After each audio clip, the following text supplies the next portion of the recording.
বন্ধুরা সব কেমন আছো? আশা করি সবাই ভালো আছো। আজ আমরা মা বিপত্তারিণীর সম্বন্ধে জানব কিছু কথা। মা বিপত্তারিণী হলেন মা দুর্গা, অর্থাৎ যিনি বিপদ থেকে রক্ষা করেন সকলকে, তিনিই হলেন মা বিপত্তারিণী। হিন্দুরা এই পূজা করে থাকে। কোন সময় এই পূজা করা হয়? যে আষাঢ় মাসের শুক্লপক্ষে সোজা রাত ও উল্টো রথের মাঝে যে শনিবার ও মঙ্গলবার পড়ে সেই দিনই এই পূজা করা হয়। ব্রতের নিয়ম কি কি? ব্রতের আগের দিন নিরামিষ খেতে হয়। ব্রতের দিন উপবাস থেকে মা বিপত্তারিণীর পূজা করতে হয়। এই পূজাতে 13 রকম ফল, 13 রকম ফুল, পান, সুপারি দিয়ে পূজা দিতে হয়। পূজার পর কি করতে হয়? ব্রতকথা শুনতে হয়।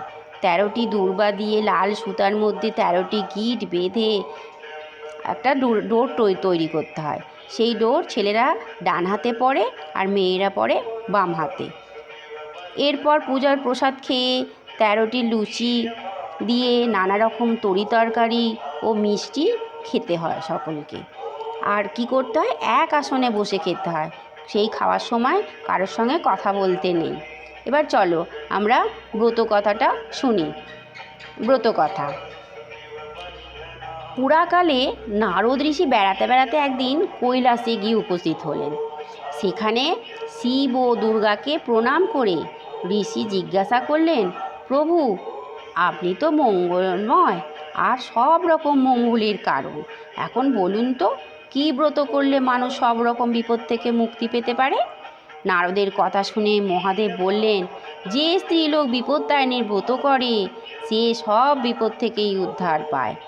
নারদ ঋষি জিজ্ঞাসা করলেন, পূর্বে এই ব্রত কে করেছিল? তার নিয়ম কি এবং ফল কি? অনুগ্রহ করে আমাকে বলুন।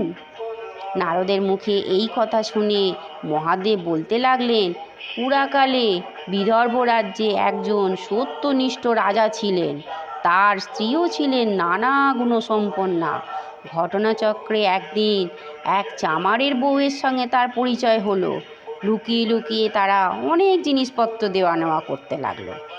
একদিন দুজনের নানা কথাবার্তা বলার মাঝখানে রানী বললেন, কখনো গোমাংস আমি দেখিনি, তুমি একটু গোমাংস লুকিয়ে আমাকে এনে দিতে পারো?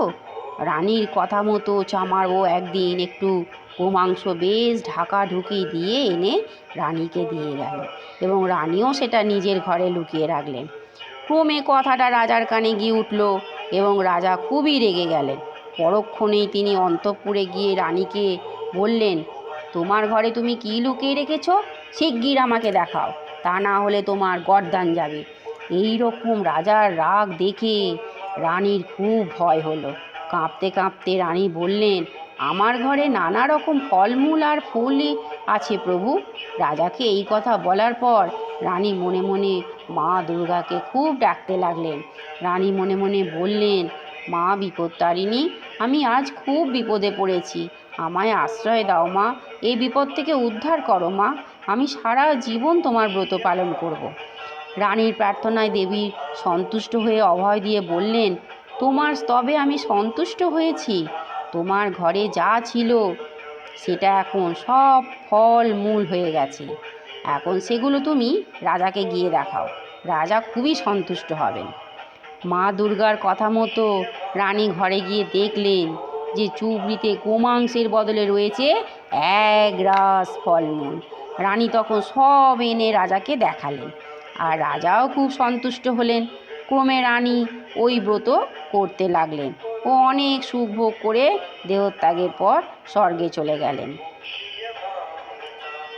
এই ব্রত করলে কি হবে? বিপত্তারিণী ব্রত পালন করলে সংসারে কোনো রকম বিপদ আপদ থাকে না। মা বিপত্তারিণী তাকে সকল বিপদ থেকে রক্ষা করেন। বন্ধুরা সবাই মা বিপত্তারিণীর উদ্দেশ্যে বলো, জয় মা বিপত্তারিণী মা, সকল বিপদ আপদ থেকে রক্ষা করো মা, জয় মা, মাগো মা বিপত্তারিণীর জয়।